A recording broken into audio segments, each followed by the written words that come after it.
You wake up tomorrow, and your phone says you made $327 while you were sleeping. No lottery, no crypto miracle, no billionaire uncle. Just a business, skill, or system quietly doing its job. Sounds like the dream, right? Well, here's the weird part. Nobody tells you. Hitting $10,000 a month in 2026 doesn't make life feel like a Hollywood movie. It changes your decisions in ways that are surprisingly small, practical, and honestly, a little strange. So let's fast forward and experience what your life actually looks like after crossing that milestone. The first thing that changes isn't your car, your apartment, or your Instagram feed. It's the sound inside your head. Imagine two friends, Alex and Ryan. They both wake up on Monday. Ryan checks his bank account before brushing his teeth because rent is due in 3 days. Alex also checks his account, but for a completely different reason. He's curious which income source performed best overnight. Same app, completely different emotion. That shift is worth more than most people realize. Researchers in behavioral economics have consistently found that financial scarcity consumes mental bandwidth. In other words, when every dollar matters, your brain quietly spends energy worrying instead of thinking creatively. Suddenly, you're not asking, can I afford lunch? You're asking, how can I make this system 10% better? That's a totally different game. Then something unexpected happens. You stop celebrating purchases.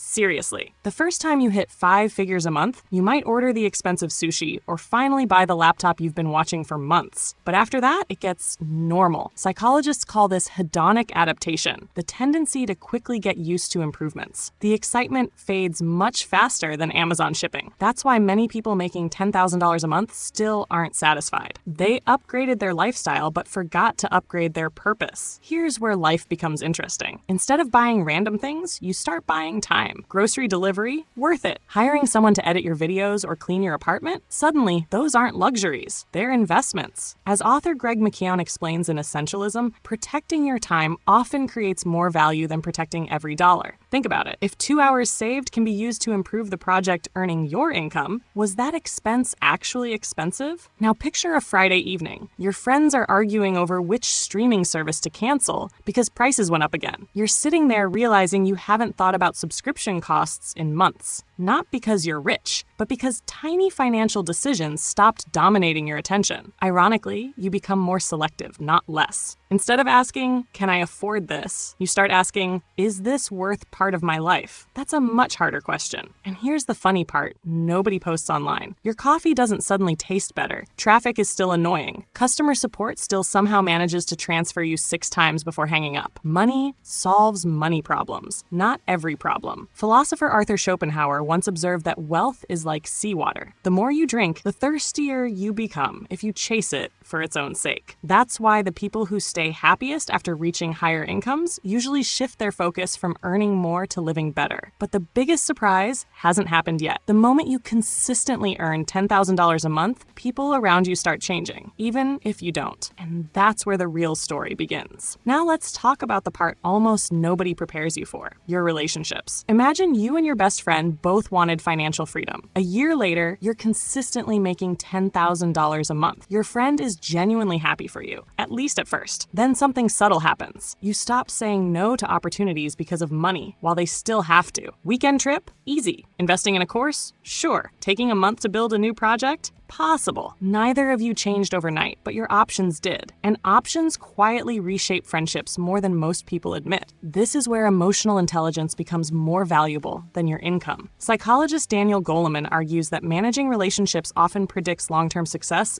better than raw intelligence. Translation? If your personality gets worse as your bank account gets bigger, you're actually becoming poorer in the areas that matter most. Another funny thing happens. People start assuming you're lucky. Nobody sees the thousands of boring hours behind the scenes. They only notice the results. It's like watching the last 10 seconds of a movie and thinking you understand the whole plot. Suddenly, comments like, must be nice, appear more often than, how did you do it? That's not always jealousy. Sometimes it's simply the human brain looking for an easier explanation than years of consistent work. Then comes the calendar test. Before, your schedule reacted to everyone else's priorities. Boss needs overtime? Sure. Last minute request? Fine. But now every yes costs more because your time has become your highest paying asset. Warren Buffett famously said the difference between successful people and really successful people is that really successful people say no to almost everything. At first, saying no feels rude. Eventually, it feels responsible. And here's something surprisingly practical. Your emergency fund quietly becomes your confidence fund. Imagine your laptop dies tomorrow. 2 years ago, that would have ruined your week. Now, it's an annoying Tuesday afternoon. Car repair? Frustrating, but manageable. Dentist bill? You still don't enjoy it because nobody has ever smiled while paying a dentist, but it doesn't create panic. Financial planners often describe this as reducing financial stress, but honestly, it feels more like reclaiming mental energy. Ironically, your biggest daily battle isn't making more money anymore.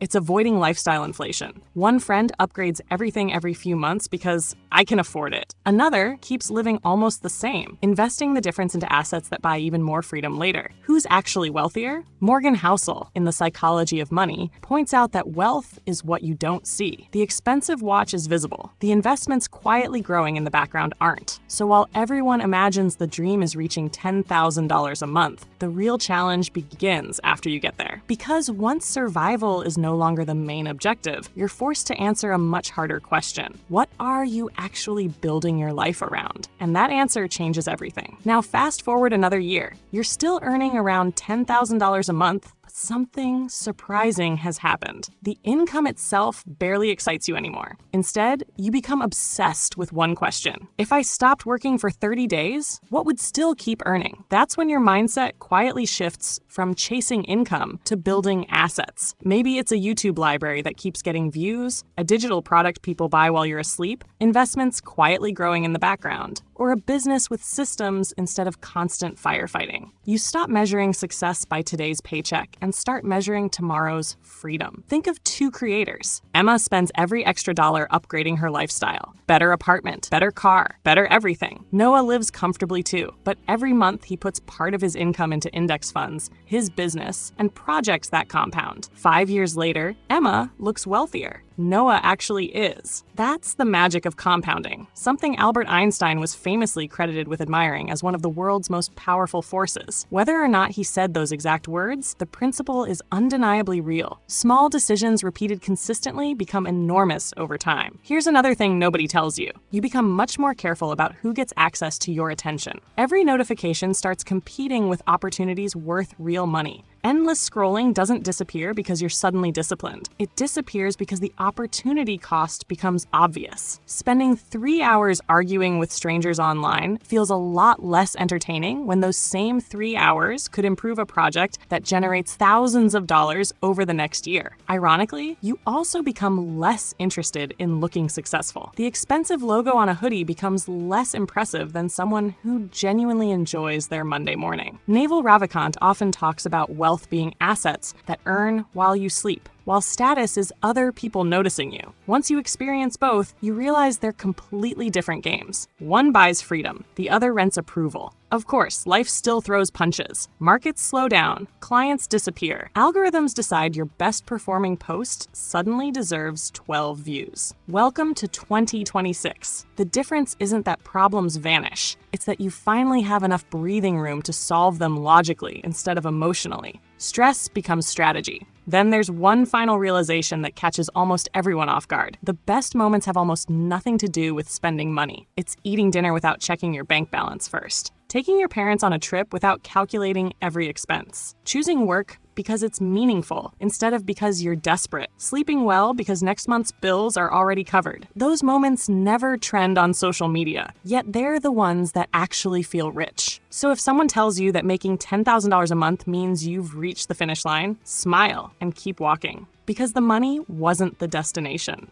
It was simply the ticket that gave you the freedom to decide where the rest of your life goes. And that choice is worth far more than the number that first got you there. So that's the real POV of earning $10,000 a month. It's not unlimited luxury, nonstop vacations, or suddenly becoming a different person. It's quieter than that. You gain choices instead of constant stress, time instead of endless urgency, and freedom instead of financial fear. Money changes your life most through the decisions you no longer have to make. And maybe that's the biggest plot twist of all. The goal was never just earning more. It was finally owning your time, your attention, and your future.